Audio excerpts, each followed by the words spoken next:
Afinal, o que rola naqueles grupos só de homens? Minha irmã descobriu no celular do namorado umas mensagens em que ela era chamada de baleia nojenta. E o pior, ele respondeu: garotas gordinhas fazem de tudo pra te manter por perto. Ela perdeu 7 quilos em 3 semanas e todo mundo começou a elogiar o tal corpo de vingança saudável dela. Eu estava sentada ao lado da Lucy quando ela começou a fuçar o celular do Preston. Mano, por que você ainda tá com aquela baleia nojenta? Eu preferia morrer do que encostar nela. Era o que dizia uma das mensagens. A resposta do Preston me embrulhou o estômago. Ela é desesperada e grata por qualquer migalha de atenção. E garotas gordinhas fazem de tudo pra te agradar. É tipo ter uma faxineira que ainda te agradece. Achei que a Lucy fosse gritar, ou pelo menos chorar, mas ela lidou com tudo de cabeça erguida. Terminou com ele na manhã seguinte, com uma tranquilidade que deixou nossos pais orgulhosos. Eu escolho ficar comigo mesma, ela anunciou. Vou baixar o MyFitnessPal e entrar na academia. Mamãe quis ir junto, mas ela recusou numa boa. Preciso fazer isso sozinha. Papai ficou todo bobo vendo ela preparar marmitinhas no domingo e contando pros amigos como estava levando o fim do namoro numa boa. Ela jogou fora as guloseimas, passou a ir pra academia 2 vezes por dia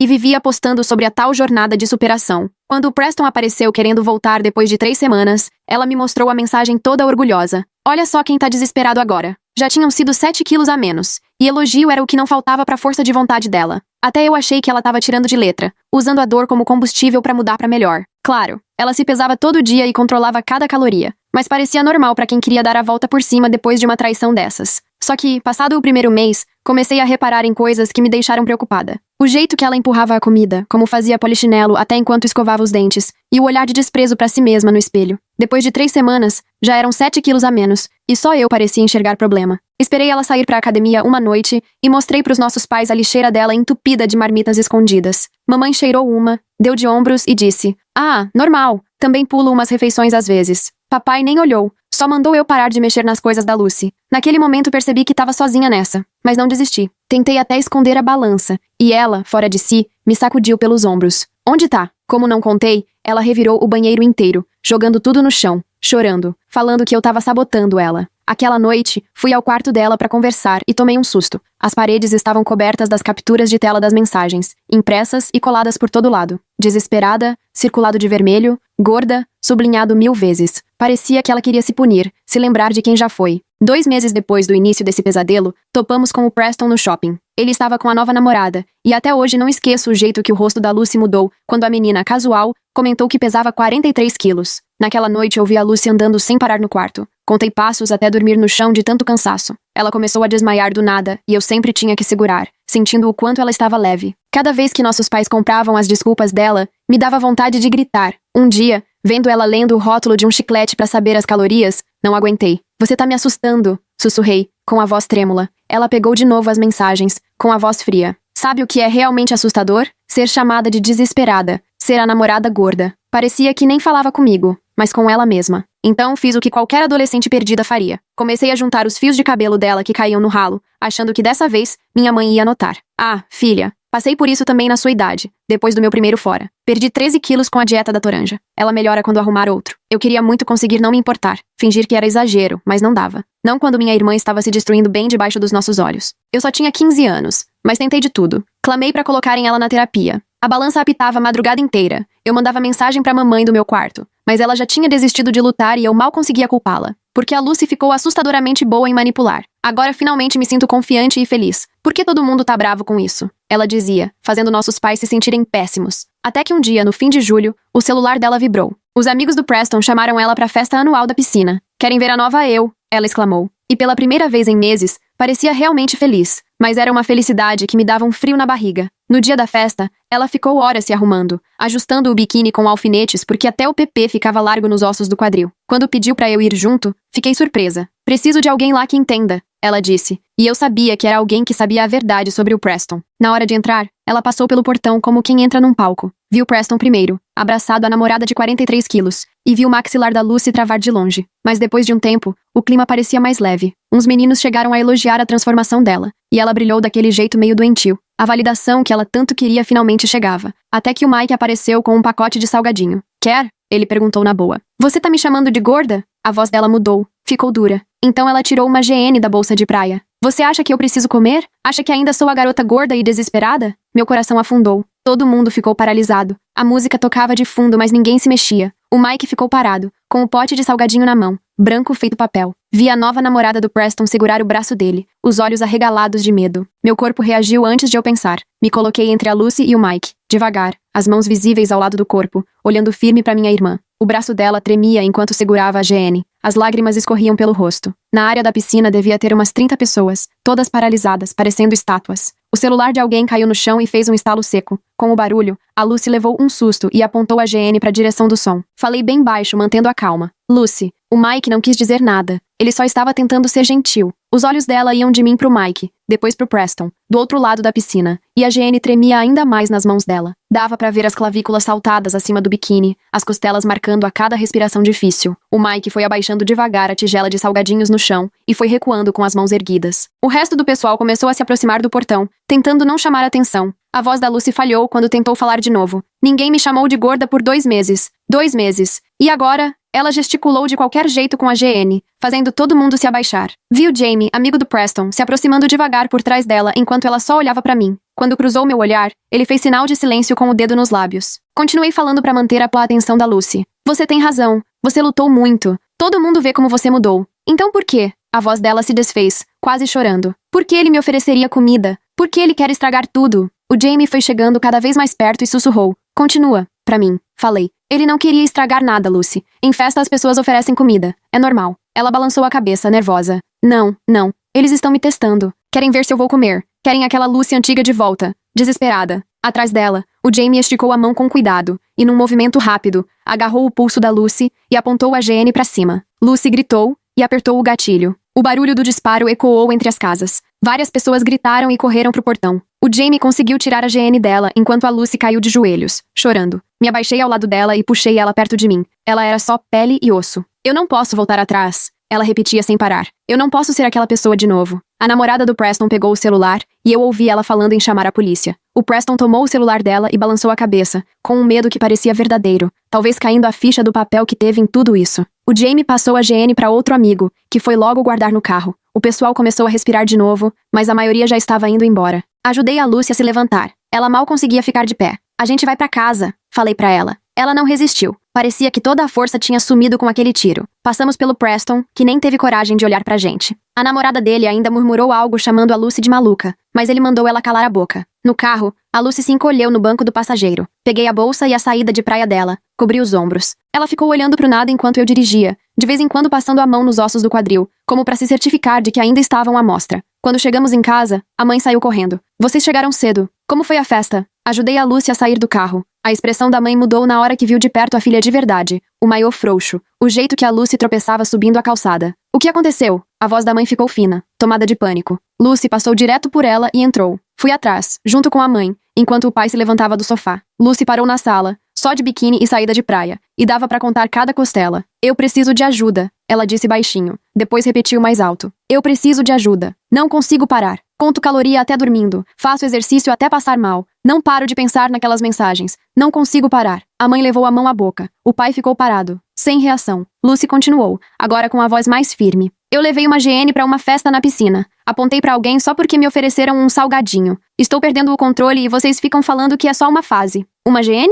É impressionante como os pais da Lucy não enxergavam todos esses sinais. O lixo cheio de comida intacta, o cabelo caindo, a balança sendo usada o tempo inteiro. Dá até pra se perguntar o que se passa na cabeça deles pra ignorar algo tão óbvio. O pai mal conseguiu falar, só saiu um sussurro. Eu assenti. O Jamie conseguiu tirar dela. Ninguém chamou a polícia, mas a Lucy precisa de ajuda. Ajuda de verdade, não dica de dieta ou esperar ela encontrar outra pessoa. A mãe sentou no sofá. Onde você conseguiu uma GN? Lucy riu, mas foi um riso sem vida. Isso importa? Eu estou morrendo e vocês querem saber onde arrumei uma GN? Você não está morrendo. O pai respondeu no automático, mas a voz dele tremia. Lucy foi até o espelho perto da escada. Olha pra mim. Olha de verdade. Virou de lado. Consigo ver meu coração batendo no peito. Meu cabelo tá caindo em tufos. Não menstruo faz 2 meses. A mãe começou a chorar. O pai deu um passo na direção da Lucy, mas parou, perdido, sem saber o que fazer. Eu preciso de ajuda. A Lucy repetiu. Ajuda profissional, médico, terapia, qualquer coisa, porque sozinha eu não consigo. Já tentei. Toda vez que tento comer, lembro das mensagens. Escuto o Preston me chamando de desesperada. Vejo os amigos dele rindo da garota gorda que achou que era boa o bastante. Peguei o celular e mostrei as fotos que tinha tirado nas últimas semanas. Lucy em várias fases, cada vez mais magra. Ver tudo junto era um choque. Eu tentei avisar vocês, falei. Mas diziam que era normal. Não é normal. O pai pegou o telefone. as mãos tremendo enquanto passava as fotos. Meu Deus, Lucy, filha, me desculpa. Eu achei que você só estava sendo saudável. Pessoas saudáveis não levam GN pra festa na piscina. A Lucy respondeu, já sem emoção. A mãe se levantou enxugando as lágrimas. Tá, chega. Vamos pro hospital agora. Lá eles vão saber o que fazer, vão ajudar. Lucy assentiu e logo desabou a chorar de novo. Eu tô tão cansada, tô com tanta fome, mas não consigo comer. Tenho medo o tempo todo. Só queria que ele quisesse voltar pra mim. Só queria ser boa o bastante. Você sempre foi boa o bastante. Falei. O Preston é um idiota. Essas mensagens dizem tudo sobre ele, não sobre você. Lucy encostou em mim. Aqui eu sei. Ela tocou a cabeça. Mas aqui, apontou pro peito. Ainda sou a garota gorda e desesperada. O pai pegou as chaves. Hospital agora. Depois a gente vê o resto. Quando estávamos indo pro carro, a Lucy parou. Minha parede. As mensagens na minha parede. Você pode tirar pra mim? Eu tiro. Prometo. Todas. Ela apertou minha mão. Desculpa por ter te sacudido aquele dia que você escondeu a balança. Desculpa por ter gritado com você. Tudo bem. Não está tudo bem. Mas obrigada por não desistir de mim, mesmo quando a mãe e o pai já tinham desistido. A gente não desistiu, disse a mãe, mas a voz dela carregava culpa. Desistiram sim, Lucy respondeu, sem rodeios. Mas não faz mal. Eu também já tinha desistido de mim. Fomos para o hospital em silêncio, só quebrado pelas contas de calorias que Lucy murmurava de vez em quando. Mesmo sabendo que precisava de ajuda, não conseguia parar de calcular. Os salgadinhos que o Mike ofereceu, o suco de alguém, o bolo em cima da mesa da festa. Na emergência, bastou olharem para Lucy para já levarem ela direto. A enfermeira tinha uma expressão neutra enquanto ajudava Lucy a subir na balança, mas notei a preocupação quando ela anotou o peso. Logo entrou uma médica jovem, com um olhar acolhedor. Sentou-se na altura da Lucy, sem ficar acima. Me conta o que tá acontecendo. Lucy começou a falar das mensagens, do Preston,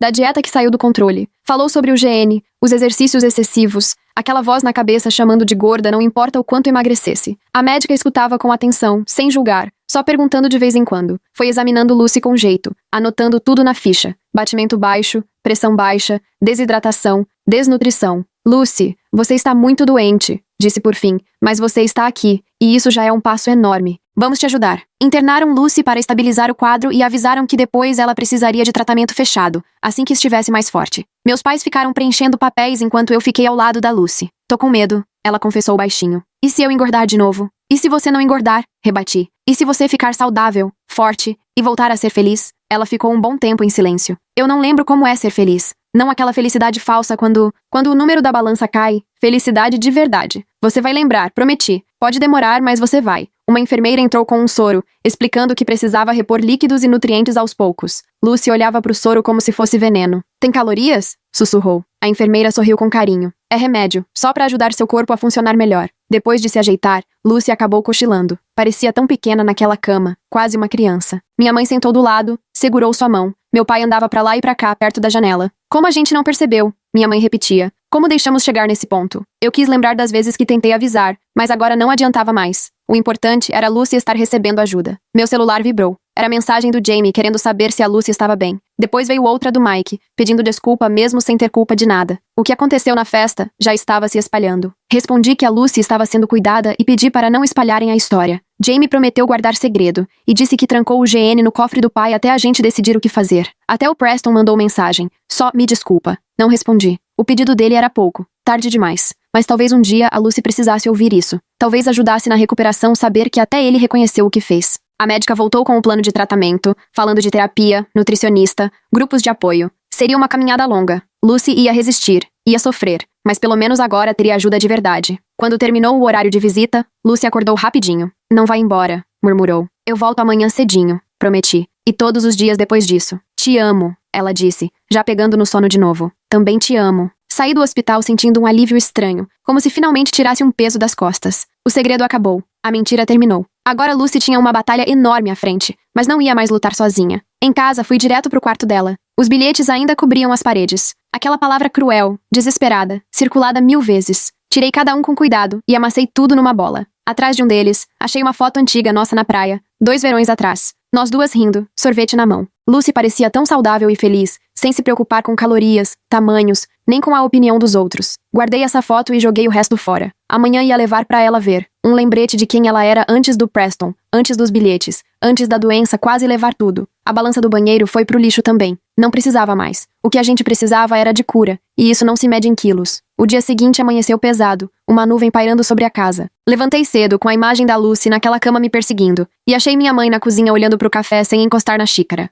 Meu pai estava do outro lado da mesa, os dois parecendo envelhecidos de um dia pro outro. Peguei um suco na geladeira e reparei nos potes de marmita da Lucy enfileirados na prateleira, cada um com a contagem exata de calorias na letra dela. Minha mãe viu e de repente foi tirando um por um, lendo as etiquetas com um horror que só aumentava. Meu pai pegou um que dizia: almoço, 127 calorias. Abriu e só tinha 3 rodelas de pepino com uma colher de hummus. Outro, jantar, 89 calorias. Só alface e limão. As mãos da minha mãe tremiam enquanto abria mais potes, achando porções que não alimentariam nenhuma criança. Ficamos ali, parados, cercados pelas provas do sofrimento da Lucy. E tudo tinha estado na nossa cara esse tempo todo. De repente, minha mãe jogou tudo no lixo de uma vez só e se apoiou no balcão, ofegante. Passei a manhã revirando o quarto da Lucy enquanto meus pais se arrumavam para ir ao hospital. Debaixo da cama, encontrei cadernos cheios de registros alimentares desde o dia seguinte aos bilhetes. Cada mordida anotada, cada caloria contada e recontada. Os números iam diminuindo semana após semana. Teve dias com menos de 300 calorias no total. No armário, atrás dos sapatos que ela não usava mais, achei sacos de lixo cheios de roupas antigas, cada um marcado "nunca mais" com canetão. No fundo de um deles, encontrei o vestido que ela usou no jantar de aniversário do Preston, 6 meses atrás, quando estava feliz, confiante e saudável. Abracei o vestido e senti o quanto dela já tinha sumido. O notebook estava aberto na escrivaninha, e ao mexer o touchpad, a tela acendeu cheia de abas abertas. Sites de contagem de calorias, fóruns sobre jejum, fotos de antes e depois de mulheres que emagreceram de um jeito perigoso. Uma aba mostrava uma calculadora só para descobrir quantas calorias você gasta só por existir. Lucy já tinha anotado os dados dela várias vezes, cada vez colocando um peso menor. Fui fotografando tudo com o celular, montando um dossiê, não para mostrar para nenhuma autoridade, mas para a própria Lucy. Era para aqueles momentos em que a doença tentasse convencê-la de que estava tudo bem, que todo mundo exagerava, que ela só precisava perder mais 5 quilos. Mamãe apareceu na porta, pronta para ir visitar a Lucy. Quando viu os cadernos espalhados na cama, pegou um e começou a folhear as páginas, cheias de cálculos obsessivos. O rosto dela desmoronou quando leu os bilhetes desesperados que Lucy escrevia para si mesma. Fracassei hoje. Comi 400 calorias e a namorada do Preston 43 quilos. Preciso chegar a 41. Fomos em silêncio para o hospital. Papai segurava o volante com tanta força que os dedos ficaram brancos. A ala psiquiátrica era muito diferente do pronto-socorro. Mais silenciosa, mas com um peso no ar que esmagava a gente. Os potes de marmita da Lucy, etiquetados com jantar, 89 calorias, davam mais medo do que qualquer filme de terror. Quem podia imaginar que alface e limão assustariam tanto quando eram etiquetados e guardados na geladeira? Tivemos que fazer o check-in numa recepção bem protegida e esperar a autorização para passar por portas pesadas. O quarto da Lucy era pequeno e simples, pensado para não ter nada que pudesse ser usado para autoagressão. Ela parecia ainda menor com a luz do dia, com o avental do hospital caindo dos ombros. Quando nos viu, tentou sorrir, mas o sorriso não chegou nem perto dos olhos. Uma enfermeira contou que Lucy tinha passado por uma noite difícil, tentando malhar escondida na cama, mesmo ligada aos monitores. Tiveram que aumentar a vigilância depois que pegaram ela fazendo agachamento encostada na parede do banheiro às 3 da manhã. O pessoal médico estava focado em estabilizar os eletrólitos e o coração dela antes de começar a realimentação. Mamãe tentou dar um abraço, mas Lucy se encolheu, cruzou os braços em volta do corpo, se protegendo. Eu reconheci aquele gesto. Ela estava checando se ainda dava para sentir as costelas pelo avental. Papai ficou parado perto da janela, claramente desconfortável naquele lugar que cheirava a desinfetante e tristeza. A psiquiatra chegou para conversar sobre o tratamento. A doutora Martinez era mais nova do que eu imaginava. Tinha um olhar gentil e um jeito tão calmo que pareceu acalmar um pouco a Lucy. Ela explicou que Lucy precisaria ficar internada para estabilizar o quadro antes de ser transferida para uma clínica especializada em transtornos alimentares, e que tudo podia levar meses. O rosto da Lucy ficou ainda mais pálido quando ouviu a palavra meses. Ela começou a tentar negociar na hora, prometendo que ia conseguir melhorar em casa, jurando que comeria tudo que pedissem. Aquela aflição na voz dela me apertou o peito. A doutora Martinez ouviu tudo com paciência e depois explicou como os transtornos alimentares mexem com o cérebro, como a desnutrição não deixa a Lucy pensar direito sobre comida e peso. Depois da conversa, tivemos uma hora de visita. Lucy passou praticamente o tempo todo querendo saber da festa na piscina, preocupada com o que tinham visto, o que estavam comentando. Jurei que Jamie e Mike tinham ficado de boca fechada, mas ela não parecia acreditar. Ficava passando os dedos pelas clavículas, tocando os ossos do jeito de quem carrega pedras de preocupação. Mamãe insistiu para Lucy falar do que estava sentindo, mas ela só encarava a parede. Papai tentou puxar conversa sobre seguro e faltas no trabalho, mas isso só fez Lucy se fechar ainda mais. Acabei mostrando uma foto antiga da praia para ela, que eu tinha guardado no celular. Lucy ficou um tempão olhando a imagem. Depois empurrou o aparelho para longe. Disse que a garota da foto parecia enorme, horrível, impossível de amar. Pensei em argumentar, dizer como ela estava feliz, cheia de vida, mas bastou olhar nos olhos dela para entender que a doença tinha distorcido tudo, e ela não enxergava mais a realidade. A volta para casa pareceu nunca acabar. Mamãe chorava baixinho no banco da frente enquanto papai dirigia com aquela precisão automática. Fiquei no banco de trás pensando no jeito que Lucy olhou para a foto, cheia de desgosto. A irmã que eu conhecia estava soterrada embaixo de camadas de pensamentos tortos e hábitos compulsivos. Mais tarde, Jamie apareceu lá em casa. Ele ainda estava abalado com tudo o que tinha acontecido, e dava pra ver o esforço pra entender como as coisas saíram do controle tão rápido. Ele me entregou uma sacolinha com a GN, que o pai dele tinha guardado em segurança. Ninguém sabia o que fazer com aquilo, então papai trancou no cofre do escritório. Jamie contou que o Preston tinha perguntado da Lucy, dessa vez de verdade, preocupado. Parece que ver ela com a GN finalmente fez ele perceber o estrago das coisas que falou. A namorada nova dele terminou com ele na festa, enojada por causa do papel dele na crise da Lucy. Não vou mentir, senti um certo alívio amargo ouvindo isso, mas não adiantava de nada. O dano já estava feito. Nos dias seguintes, entramos numa rotina. De manhã, visitávamos Lucy no hospital. De tarde, limpávamos a casa de tudo que pudesse servir de gatilho. À noite, tentávamos fingir que nossa família não estava despencando. Joguei fora todas as revistas de moda, escondi a balança do banheiro e tirei o espelho de corpo inteiro do quarto da Lucy. O estado físico dela foi melhorando devagarzinho. Os médicos iam com cuidado porque comida demais podia ser perigoso para quem estava tão fraca. Ela resistia a tudo. Escondia a comida na fronha, fazia exercício quando ninguém via, mentia sobre o que tinha comido. Comecei a pesquisar obsessivamente sobre transtornos alimentares, tentando entender o que se passava na cabeça dela. Aprendi sobre dismorfia corporal, sobre como a fome bagunça a química do cérebro, sobre o perfeccionismo e a necessidade de controle que quase sempre estão por trás desse tipo de doença. Quanto mais eu lia, mais percebia o quanto a recuperação da Lucy ia ser longa e difícil. Mamãe entrou de cabeça no papel de apoio, indo pra terapia familiar, lendo tudo o que via pela frente sobre o assunto. Mas dava pra notar como a culpa corroía ela, o jeito como ficava repassando mentalmente cada comentário bobo que já tinha feito sobre o peso da Lucy. Papai teve mais dificuldade, claramente desconfortável com tanta emoção, se escondendo no trabalho e nas tarefas do dia a dia. Uma semana depois da internação, Lucy me ligou chorando. As enfermeiras tinham coberto o espelho do banheiro porque ela não parava de se checar, e ela dizia que estava ficando louca de não poder se olhar. Implorou para eu levar um espelhinho de mão, só um pequeno, para garantir que não estava engordando rápido demais. Eu disse não, e Lucy gritou comigo no telefone, dizendo que eu era invejosa e queria sabotar ela. Ela desligou na minha cara, e quando tentei ligar de novo, as enfermeiras avisaram que ela tinha perdido o direito de usar o telefone naquele dia por causa do surto. Fiquei sentada na cama segurando o celular mudo, me perguntando se estava ajudando ou só piorando tudo. No dia seguinte, Lucy me pediu desculpas chorando, mas dava pra ver que ela ainda queria o espelho. A doença tinha tomado conta dela de um jeito que ela não conseguia nem perceber o quanto estava mal. A doutora Martinez explicou que isso era comum, que o cérebro da Lucy estava literalmente faminto e não conseguia enxergar a realidade. Ia demorar para a cabeça dela clarear, precisava de tempo e comida. Passei a ir visitá-la sozinha de vez em quando meus pais estavam exaustos ou enrolados com outras coisas. Nessas visitas, a Lucy parecia mais verdadeira, abria o jogo sobre os pensamentos obsessivos que não davam trégua.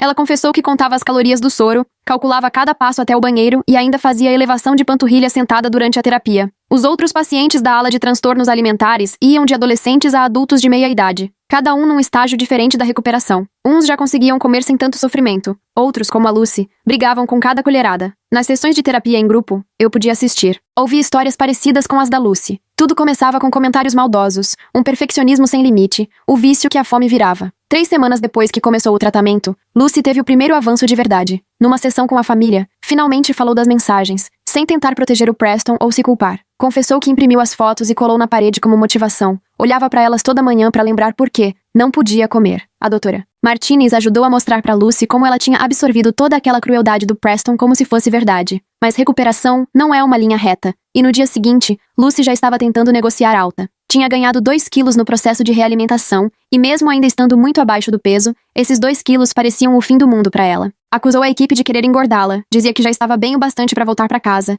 e ameaçou largar o tratamento se não diminuíssem a quantidade de comida. Vi meus pais envelhecerem anos em poucas semanas. O cabelo da minha mãe começou a mostrar fios brancos porque ela parou de pintar. Meu pai vivia tenso, sempre com os ombros pesados. Eles discutiam mais, quase sempre sobre os rumos do tratamento, ou como lidar com as manipulações da Lucy. Peguei minha mãe chorando na lavanderia um dia, abraçada em um dos moletons antigos da Lucy, que agora parecia gigante. A pressão financeira só aumentava. O convênio cobria parte, mas não tudo. Meu pai pegou turnos extras. Minha mãe mexia nas economias da aposentadoria. Eles tentavam esconder as conversas de mim, mas a casa era pequena demais para segredos. À noite, eu ouvia eles discutindo sobre pegar um segundo empréstimo na casa ou parcelar as contas. Enquanto isso, eu fazia de tudo para manter uma aparência de normalidade. As aulas começaram, mas minha cabeça estava em outro lugar. Meus amigos perguntavam onde eu tinha me metido o verão todo, por que eu vivia tão cansada. Eu dava respostas vagas sobre problemas em casa, sem conseguir explicar que minha irmã quase morreu, por causa de uma doença que começou com uma simples dieta. Um dia, arrumando a escrivaninha da Lucy, achei uma carta que ela começou para Preston, mas nunca mandou.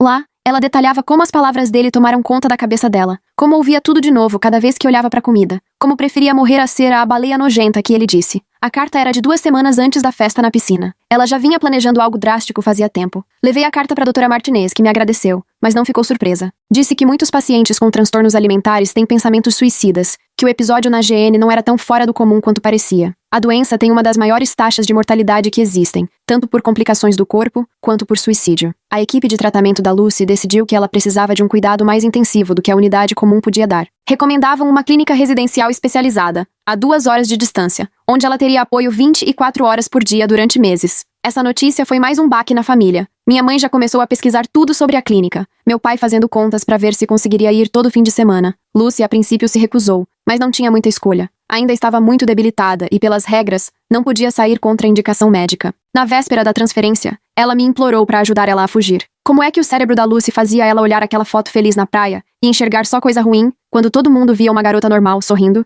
O jeito que ela passava a mão nas próprias clavículas, como se fossem pedras de preocupação, fazia pensar se aquilo, de algum jeito, não aliviava a ansiedade com comida e peso. Ela já tinha tudo pensado. Eu distraía as enfermeiras, ela fugia. Nós iríamos embora para outro estado, onde ninguém soubesse da história. Segurei a mão dela enquanto ela contava esse plano impossível, sentindo os ossos dela debaixo da pele. Quando terminou, falei que amava demais para ajudar ela a se machucar. Ela puxou a mão de volta e não falou mais comigo o resto da visita. A clínica residencial parecia mais uma casa grande do que um hospital, e isso deixou a Lucy um pouco mais tranquila. O quarto novo era aconchegante, com cores quentes e uma janela para um jardim. Os funcionários se apresentavam pelo nome e pareciam realmente acolhedores. Mesmo assim, Lucy estava apavorada no dia da nossa despedida. Minha mãe abraçou ela, prometendo visitar todo fim de semana. Meu pai deu um tapinha meio sem jeito no ombro e disse que tinha orgulho da coragem dela. Entreguei para ela a antiga foto da praia, que mandei colocar numa moldura. Ela não olhou, mas também não jogou fora. Ir embora daquela clínica foi uma das coisas mais difíceis que já fiz. Lucy ficou na janela, parecendo tão pequena e sozinha. Deu vontade de voltar correndo e trazer ela para casa, mesmo sabendo que casa não era mais um lugar seguro para ela. Minha mãe chorou a viagem inteira. Meu pai dirigiu em silêncio, com as mãos tensas no volante. A casa ficou vazia sem a Lucy, mesmo ela já passando meses praticamente sem sair do quarto. A ausência dela era quase uma presença física, ocupando cada canto da casa com lembranças do que quase perdemos. Eu me pegava indo ao quarto dela o tempo todo, como se de repente ela pudesse aparecer ali, saudável e inteira de novo. Nas 2 primeiras semanas, não podíamos ter contato enquanto a Lucy se adaptava ao programa, e esses 14 dias pareceram uma eternidade dolorosa. Me afundei nos estudos, tentando correr atrás do tempo perdido e fingindo que tudo estava bem, mas a normalidade parecia algo tão distante agora. Quando finalmente pudemos visitá-la, percebi que a Lucy estava diferente, não exatamente mais pesada, mas algo nela tinha mudado. Talvez o jeito de se portar. Ela nos mostrou a clínica, apresentou outros pacientes e funcionários. Na sessão de família, chegou a comer uma pequena refeição sem demonstrar sofrimento, mas vi sua perna balançando nervosa debaixo da mesa o tempo todo. A terapeuta explicou que a Lucy estava fazendo terapia para traumas, além da reabilitação nutricional, e que tratavam não só o transtorno alimentar, mas também o perfeccionismo e a necessidade de controle por trás de tudo. Ela estava aprendendo a questionar os pensamentos automáticos que ligavam magreza a valor próprio. Só que a recuperação estava longe de ser uma linha reta. Na visita seguinte, a Lucy tinha voltado a mergulhar na doença, achando que todo mundo conspirava para engordá-la. Foi pega fazendo exercícios escondida à noite e perdeu o direito às atividades recreativas. Passou a visita inteira reclamando do programa, dizendo que era injusto, que não era como as outras pessoas dali, realmente doentes. Eu queria sacudi-la, fazer enxergar que ela também estava doente, mas aprendi que discutir com o transtorno alimentar só piorava. Em vez disso, falei sobre a escola, dos filmes que assisti, de qualquer coisa que não fosse comida, peso ou tratamento. Por alguns momentos, consegui enxergar minha irmã de verdade, por baixo da doença. A pressão financeira só aumentava com os meses. Meu pai vendeu o carro antigo que restaurava há anos. Minha mãe pegou bicos à noite, e eu consegui um emprego de meio período numa livraria para ajudar como podia. A gente nunca tocava nesse assunto com a Lucy, para não pesar ainda mais o emocional dela. O Preston tentou visitar uma vez. Apareceu em casa com flores e um pedido de desculpas. Papai quase bateu a porta na cara dele, mas consegui convencer a deixá-lo falar. Ele desabou na nossa varanda, chorando e dizendo o quanto estava arrependido, que nunca imaginou que as coisas chegariam tão longe. O arrependimento parecia sincero, mas não mudava o que já tinha acontecido. Dissemos que a Lucy não estava pronta para ver ninguém. Talvez nunca estivesse. Ele deixou as flores na varanda, e mamãe jogou tudo no lixo assim que ele foi embora. O progresso da Lucy era lento, de pouquinho em pouquinho. Começou a participar mais das terapias em grupo. Às vezes conseguia seguir o plano alimentar sem esconder comida. Em dias melhores, escrevia no diário ao invés de contar calorias. A equipe comemorava cada pequena conquista, mas eu via o quanto cada uma custava para ela. Num dia de visita, Lucy perguntou sobre o incidente do GN, preocupada com possíveis problemas legais. Garantimos que ninguém tinha prestado queixa e que a família do Jamie entendia que ela estava doente. Ela ficou aliviada, mas também com vergonha, tentando entender como podia ter feito aquilo. A doutora Martinez passou a ajudá-la a trabalhar o perdão a si mesma, mostrando que a doença a levou ao desespero. Uma vez por mês, a clínica fazia um programa de fim de semana para as famílias. A gente nunca faltava, aprendendo como apoiar nas refeições e como conversar melhor. Conheci outros irmãos que também sofriam vendo quem amavam se perder de si mesmos. Compartilhávamos nossas histórias e jeitos de lidar, encontrando conforto em não estar sozinho nessa. O irmão de uma garota estava em tratamento há 2 anos. Já tinha tido várias recaídas antes de conseguir se estabilizar. Ela me alertou que talvez a Lucy precisasse de diferentes níveis de cuidado, que a recuperação costuma levar anos, não meses. Ouvir isso assustava, mas ao mesmo tempo aliviava saber que não estávamos fracassando só porque ela não melhorava rápido. Era uma maratona, não uma corrida de 100 metros. Lucy começou a falar mais sobre o Preston na terapia, tentando processar o trauma das mensagens. Contou que já tinha visto mensagens parecidas antes daquela vez que eu presenciei, que o Preston e os amigos dele zombavam do peso dela havia meses. Ela fingia não perceber nada, com medo de perdê-lo, e cada palavra cruel ia virando parte da sua própria voz. A equipe incluiu terapia de trauma no acompanhamento, ajudando-a a separar a crueldade do Preston do valor real que ela tinha. Era um processo doloroso. Depois dessas sessões, Lucy me ligava com a voz rouca de tanto chorar, exausta de revisitar lembranças que tinha enterrado com fome e exercícios. Depois de 6 meses de tratamento, Lucy estava fisicamente estável, mas ainda lutava muito do lado emocional. A equipe recomendou que ela passasse para a hospitalização parcial, onde poderia morar em uma casa supervisionada e frequentar o programa durante o dia. Parecia uma evolução, mesmo que pequena. 2 semanas depois, ela se mudou para um apartamento pequeno, junto com outras 3 mulheres em recuperação, todas em estágios diferentes. O lugar tinha regras rígidas sobre refeições, exercícios e até o uso do banheiro. Ajudei a arrumar as coisas dela e reparei como ela organizava as roupas por tamanho, deixando as menores mais visíveis, mesmo sem servir mais. Nossos jantares em família passaram a acontecer no refeitório da clínica. Lucy sentava tensa, enquanto os funcionários acompanhavam cada detalhe do prato. Ela inventava novos truques, espalhando a comida para parecer menos, cortando tudo em pedacinhos. As outras moradoras notavam esses comportamentos e às vezes a chamavam a atenção, o que gerava discussões tensas. Foi nessa época que comecei a me inscrever para a faculdade, mas toda a redação acabava voltando para Lucy. Qualquer tema sobre superação ou amadurecimento parecia insignificante perto de ver minha irmã lutando contra a própria mente. Numa noite, mamãe me achou chorando em cima do notebook e sugeriu que eu escrevesse sobre outro assunto, qualquer um. Mas a doença da Lucy tinha dominado tanto nossa família que parecia que não havia outra história para contar. No programa de hospitalização parcial, a Lucy precisava participar de terapia e grupos das 9 da manhã às 5 da tarde, todo dia útil. Ela reclamava do cronograma, dos outros pacientes, das exigências com a comida, mas aos poucos, bem devagar, algumas mudanças começaram a aparecer. Parou de fazer exercícios de perna enquanto assistia TV. Conseguiu terminar uma refeição inteira sem chorar. Pequenas vitórias, mas que pra gente pareciam enormes. Numa tarde, fui visitar a Lucy e a encontrei no meio de uma crise de ansiedade. Ela tinha visto a nova namorada do Preston naquela manhã numa cafeteria, e a garota estava ainda mais magra do que antes. Lucy passou o almoço escondida no banheiro, fazendo polichinelos até ser descoberta pela equipe. Todo o progresso das semanas anteriores foi por água abaixo. A doutora Martinez então revisou o tratamento da Lucy, incluindo mais sessões voltadas para traumas e terapia de exposição. Começaram a fazer com que a Lucy se acostumasse a comer em lugares públicos, primeiro só com os funcionários, depois aos poucos com a família. Esses passeios eram um sofrimento para todo mundo. Lucy analisava o cardápio atrás da opção mais leve, tentava negociar o tamanho das porções e, às vezes, sumia no banheiro no meio da refeição. Papai era quem mais penava nesses almoços. Ele nunca foi de demonstrar emoção, e a ansiedade da Lucy fazia com que ele se fechasse ainda mais. Sentava ali, rígido, cortando a comida milimetricamente, enquanto mamãe tentava segurar a conversa. Acabei virando o elo entre eles, passando para papai o que a Lucy sentia e tentando traduzir o desconforto dele para ela. O peso financeiro chegou ao limite quando o convênio parou de cobrir o programa parcial. Disseram que a Lucy estava estável o suficiente para continuar o tratamento só com atendimento ambulatorial, apesar dos protestos da equipe. Mamãe ficou horas pendurada no telefone, brigando com o plano de saúde, recorrendo das negativas. Papai começou a trabalhar até os sábados, chegando em casa exausto, de mau humor.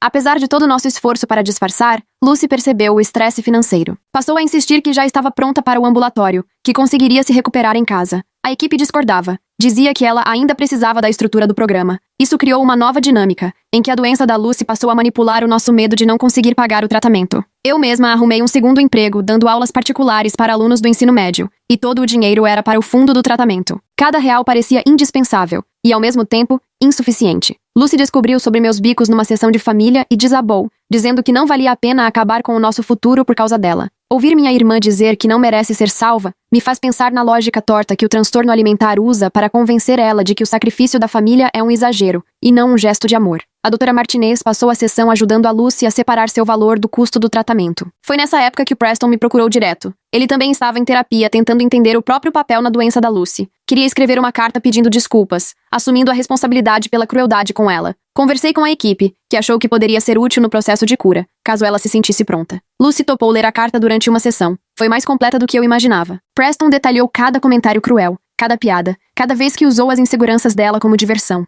Ele reconheceu como as palavras dele transformaram os maiores medos dela em armas. Não pediu perdão, só quis que ela soubesse que nada do que disse tinha relação com o valor dela. Lucy chorou do começo ao fim da leitura, e depois pediu para ficar com a carta. Naquela noite, ela me ligou da clínica. A voz dela estava diferente, parecia mais leve. Ela falou sobre como a carta tinha mudado a maneira como enxergava tudo. Entendeu que a crueldade do Preston nascia da insegurança dele, não do corpo dela. Para quem vê de fora parece óbvio, mas para Lucy, isso foi revolucionário. Não foi uma cura. Ainda tinha dificuldades para comer. Continuava se olhando no espelho escondido, contando calorias sem parar. Mas algo essencial tinha mudado. Ela passou a enfrentar de verdade a voz do transtorno, percebendo que ela era diferente dos seus próprios pensamentos. Mamãe decidiu tirar uma licença do trabalho para ajudar na transição da Lucy para o tratamento ambulatorial. Isso apertou ainda mais o orçamento, mas ela não suportava a ideia de a Lucy ter uma recaída sem apoio. Elas passaram dias grudadas, mamãe tentando aprender a apoiar sem virar polícia da comida. Eu vi minha mãe se transformar. Ela passou da negação para a superproteção, até conseguir um equilíbrio difícil.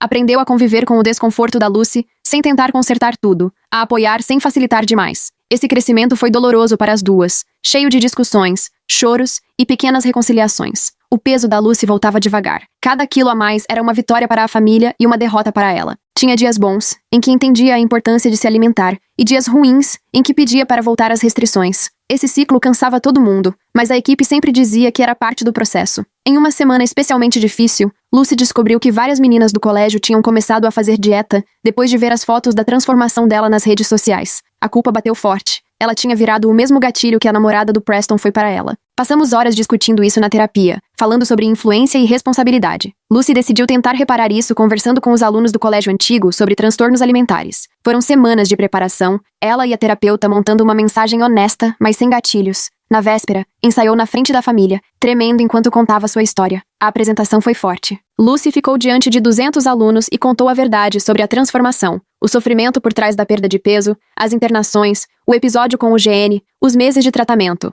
Não romantizou a recuperação, deixou claro que ainda lutava todos os dias com pensamentos sobre comida e peso. Muitos alunos procuraram a Lucy depois, abrindo o coração sobre suas próprias dificuldades. Uma menina confessou que copiava os posts antigos dela sobre dieta. Outra admitiu que escondia a comida dos pais. Lucy orientou, incentivou que buscassem ajuda antes de chegarem no fundo do poço. Eu vi minha irmã virar uma defensora, transformando sua dor em propósito. Aquela apresentação marcou um divisor de águas. Lucy começou a fazer trabalho voluntário numa coalizão local, compartilhando sua história em grupos de apoio e feiras de saúde. Isso deu a ela uma identidade além da doença. Lucy ainda era a garota com transtorno alimentar, mas agora também era defensora, sobrevivente, irmã que tinha encontrado sua própria voz. Papai, que tinha ficado meio afastado durante grande parte da crise, enfim encontrou um jeito de se aproximar da Lucy, por meio dessas ações de defesa. Ele ajudava nas apresentações, levava ela nos eventos, e, aos poucos, foi também dividindo sua visão de pai, que não percebeu os sinais de alerta. O relacionamento dos dois, antes cheio de ruídos e desencontros, foi se ajeitando graças a esse objetivo em comum. Quando fez 1 ano do incidente na festa da piscina, a data veio carregada de emoções que ninguém esperava. Lucy quis marcar de algum jeito, mostrar o quanto tinha avançado.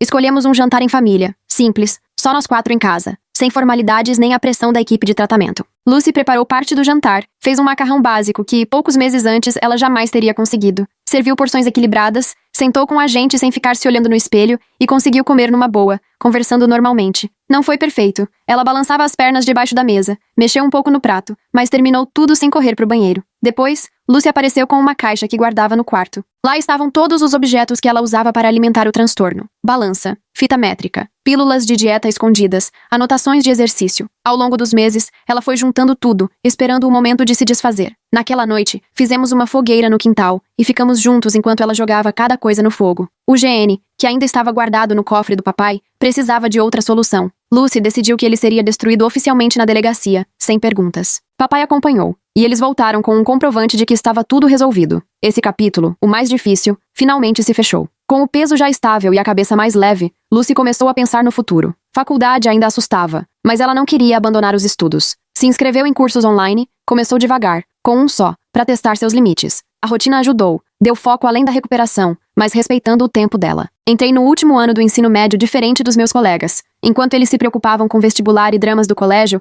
eu carregava o peso de quase ter perdido minha irmã, mas também vinha junto a força de quem lutou por ela. Foi ouvida no fim e viu a recuperação acontecer, mesmo que aos poucos. Lucy seguia com a terapia 2 vezes por semana, continuava com a nutricionista, ainda ia aos grupos de apoio. Recuperação não era um ponto de chegada, mas uma escolha todo dia. Tinha dias mais fáceis, outros mais pesados. Em alguns, o transtorno gritava mais alto que ela, mas Lucy aprendeu a enxergar isso como barulho, não como verdade. O impacto financeiro persistiu. Mamãe voltou a trabalhar meio período. Papai seguiu nos plantões extras. Refinanciaram a casa, gastaram as economias, mas nunca reclamaram na frente da Lucy. Salvar a vida dela era prioridade. Pagariam esse preço quantas vezes fosse preciso, mesmo que levasse anos para se recuperar financeiramente. Eu e Lucy criamos nossos próprios rituais. Noites de filme às quartas, dividindo a pipoca sem neura de contar quem pegou mais. Caminhadas nos sábados de manhã, conversando sobre tudo, menos corpo ou comida. Ela me ajudava com as redações para a faculdade, eu dava força nos cursos dela. Estávamos refazendo o nosso vínculo longe da crise. 6 meses depois de começar o tratamento ambulatorial,